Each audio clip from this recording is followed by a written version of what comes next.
आपका स्वागत है आपके अपने YouTube channel mission SAS path through W पर। आज हम लोग देखेंगे एसएएस पार्ट 2 सिलेबस के बारे में। जैसा कि हम लोगों ने डिस्कस किया था, एसएएस पार्ट 1 पास करने के बाद आप पार्ट 2 के एलिजिबल होते हैं। यहाँ टोटल 4 पेपर होंगे, that is paper 6, paper 7, paper 8 and paper 9। इसकी डिटेल में मैं आपको बताऊंगा आज। सबसे पहले हम लोग चलते हैं पेपर 6 पर। पेपर 6 में बेसिकली जो आप देख रहे हैं, पेपर 6 सर्विस रेगुलेशंस के बारे में है। ये विथ बुक है। तो इसमें जो सेक्शन 1 है वो 40% वेटेज है, वो है आपका पेन अलाउंसेस फॉर सिविल। इसमें आपको सिविलियंस के बारे में, सिविलियंस के पेन अलाउंसेस किस तरह से होते हैं उसके बारे में पढ़ना है। तो इसमें से पहला चैप्टर है दैट इज जीएफआर। जीएफआर में जस्ट रिलेवेंट टॉपिक हमें पढ़ने हैं, दैट इज चैप्टर 12 का पहला और 12-9, then 9 and 4, that's it. Then हमें पढ़ने एफआरएसआर जो fundamental rules and supplementary rules हैं। देन हमें पढ़ने पार्ट 1। एफआरएसआर के ये सारे पार्ट हैं। उसके पहले पार्ट है part 1 that is general rules, then part 2 that is TA rule, part 3 CCS leave rules 1972, that is part 4 dearness allowances के बारे में, एंड पार्ट 5 इज एचआरएसीसी के बारे में। सो थर्ड जो टॉपिक है इसमें वो है central government employ group insurance scheme, जिसको सीजीएस बोलते हैं। देन फोर्थ है मेडिकल अटेंडेंट रूल्स या सीजीएसएस रूल। देन नेक्स्ट है एलटीसी रूल। उसके बाद में है सीए रूल्स। ये सारे छोटे छोटे बुक्स हैं, बहुत छोटे छोटे टॉपिक्स हैं, मैं आपको टीच कराऊंगा। देन है HBA rules, then overtime allowances rule और सीसीए रिवाइज्ड पे रूल्स 2016 का, सेवन्थ पे कमीशन की जो हमारी रिकमेंडेशन है। देखिए ये जो देख रहे हैं आप ना, इसको देख के इतना बड़ा सिलेबस से घबराना नहीं है। ये छोटे छोटे टॉपिक्स हैं और इस पर हमें ध्यान देने की जरूरत है कि इसमें से क्वेश्चंस आएंगे। और ये विथ बुक है, जितना छोटा बुक है उसमें से क्वेश्चन आएगा तो ढूंढना भी आसान होगा आपके लिए। ओके, अब देखते हैं सेक्शन 2। ये है प्रोविडेंट फंड एंड पेंशन वाला 20% वेटेज। इसमें आपके टॉपिक्स हैं general provident fund, central services का rule, then contributory CPF rules, then CCS pension rules, then dearness relief to pensioners. देखिए यहाँ जो था ये था डियरनेस अलाउंस, इसको आपको समझने की जरूरत है। जो सर्विस पर्सनल होते हैं या जो सर्विंग होते हैं उनको डियरनेस अलाउंस मिलता है, और जो रिटायर्ड लोग होते हैं उनको डियरनेस रिलीफ मिलता है, डीआर मिलता है। इस चीज़ को याद रखेंगे आप लोग। देन नेक्स्ट है PR 1 and 2, that is pension regulation 1 and 2। Then APP fund rule, ये था general provident fund for the civilians. ये APP arm force personal provident fund है ये। और डीएसओपी होता है defence service officers provident fund. Then NOPF navy वाला। Then air force है, एयरफोर्स वाला, ये ऑफिसर्स के हैं। नेवी के और एयरफोर्स के सोल्जर के लिए भी एपीएफ फंड ही होता है, बट उनके ऑफिसर्स के लिए, आर्मी के लिए डीएसओपी होता है, नेवी वाले के एनओपीएफ, एयरफोर्स वाले के लिए एएफओपीएफ। ठीक है जी। उससे जीपीएफ एंड एनपीएस, ये सारा हमें देखना है। इसमें 20% वेटेज है। सेक्शन 1 में 40% था, यहाँ 20% है। अब आ जाइए सेक्शन 3। इसमें आपको सेलेक्ट करना होगा आर्मी, एयरफोर्स और नेवी। आप जो भी सिलेक्ट करते हैं उसके अकॉर्डिंग ही आपको एग्जाम में क्वेश्चन आएंगे। तो मैं आर्मी की देखता हूँ, तो 40% वेटेज होंगे। इसमें क्या पढ़ना है आपको? Pen army pay and allowances regulation for officers, same goes with other ranks. Then leave rule for the service volumes 1 army का। Then provision for travel regulations popular to the services, army group insurance scheme, AGIS जो होता है army group insurance scheme. Then OM part 9 and OM part 10। ये आपके paper 6 के syllabus है। अब आ जाइए पेपर 7 पर। ये भी विथ बुक होंगे। इसमें जो सेक्शन 1 होगा वो होगा works accounts, that is 50% weightage. इसमें क्या पूछा जाएगा आपसे? एमईएस रेगुलेशंस के बारे में, दैट इज एमईएसआर बुक पढ़नी है हमें। देन डीडब्ल्यूपी, ओडब्ल्यूपी, यूए मैनुअल, एमईएस लाम, ओएम part 8, then quarter and rent, that is rent procedure, then IFW 2249, then order for delegation of powers for works and border road manual।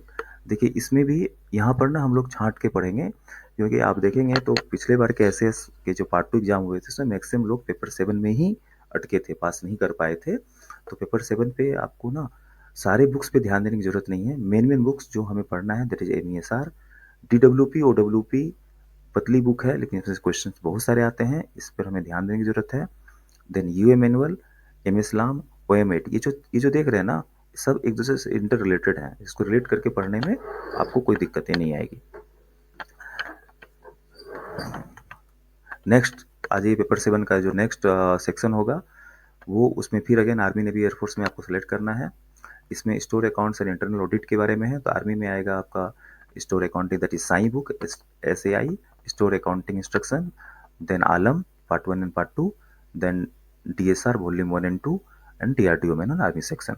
अभी आप एक चीज़ ध्यान दें, ये जो बेसिकली देख रहे हैं सेक्शन 1, इसमें बेसिकली इंजीनियरिंग सेक्शन के काम है। दैट मीन्स जो मेन ऑफिस में जो ई सेक्शन काम करती है या AOG का काम होता है उसके बारे में है, ठीक है। और जो सेक्शन 2 है ये ऑडिट के बारे में है, इंटरनल ऑडिट के बारे में, मतलब जो बेसिकली LO का काम होता है, RAO का काम होता है, उसके बारे में है, ठीक है जी। अब आते हैं हम लोग पेपर से 8 की तरफ। पेपर 8 विदाउट बुक होगा। इसमें जो सेक्शन 1 होगा वो होगा procurement and delegation of financial power, 60 marks के होंगे। तो इसमें जो पहला है that is chapter 6, 7 and 8 of GFR के इसमें 6, 7 एंड 8 ही पढ़ने हैं। देन FR पार्ट 1 वॉल्यूम 1 के chapter 3, 6 and 7, then DGSND manual, defence procurement manual, then defence acquisition procedure 2020, then purchase management DRDO। फिर उसके बाद देखिए OFB procurement manual, I don't think इसको पढ़ने की भी जरूरत है हमें। Then delegation of financial power rules 1978। फिर है orders and instruction relating to delegation of financial powers to the defence services and other allied organisations DRDO, OFB, border road and coast guard. OFB concerning अब कुछ भी पढ़ने की जरूरत नहीं, क्योंकि अब ये रहा नहीं हमारे पास ना, फैक्ट्री बोर्ड। देन है ई प्रोक्योरमेंट इन गवर्नमेंट, उसके CBC orders relating to procurement of goods and service including CTE manual और इनकोटम्स।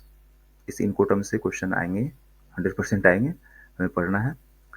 तो बेसिकली जो पेपर 8 है ये IFA रिलेटेड चीज़ें हैं जो हमें पढ़नी होगी। अब आ जाइए पेपर 8 का जो नेक्स्ट सेक्शन है that is elements of law, ये 40 मार्क्स के होंगे। इसमें इंडियन कॉन्ट्रैक्ट एक्ट है, सेल्स ऑफ गुड्स एक्ट है, then arbitration and consolidation act है, नेगोशिएशन इंस्ट्रूमेंट एक्ट है, फैक्ट्रीज एक्ट है, वर्क्समैन कंपनसेशन एक्ट है, मिनिमम वेजेज एक्ट है, पेमेंट ऑफ वेजेज एक्ट है, और लेटर ऑफ क्रेडिट है, और GST बिल एक्ट है। ये सारे ना एक पतली सी बुक में सिविल लाल ने पब्लिश किया हुआ है, तो वहाँ से आप इसको, उस बुक को ले सकते हैं, वहीं से हम लोग इसको पढ़ेंगे। देखिए पेपर 8 मैं बताना चाहता हूँ, पेपर 8 में घबराने की जरूरत नहीं है। पेपर 8 का क्वेश्चन लास्ट टाइम जो आया था बहुत ही आसान आया था, और ये विदाउट बुक है। इसमें बेसिकली जो हमारा IFA वर्क्स है उससे रिलेटेड क्वेश्चन आता है, उसी के लिए ये सारे बुक्स हैं। इसका बहुत आसानी से तैयारी हो जाएगी, आपको घबराना नहीं है। देन आज ये पेपर 9। इस पेपर 9 को तैयारी आपको बहुत ही मेहनत करके करनी होगी, क्योंकि यदि आपका कॉमर्स बैकग्राउंड नहीं है तो पेपर 9 में थोड़ी दिक्कतें आ सकती है। तो पेपर 9 आपको अभी से ही तैयारी करना चालू कर दीजिए। भले आपका पार्ट 1 क्लियर नहीं हुआ है, लेकिन आप थोड़ा थोड़ा इसको पढ़ना चालू कर दीजिए। बहुत ही भास्ट सिलेबस है। पहला जो इसमें सेक्शन 1 है दैट इज फाइनेंशियल अकाउंटिंग।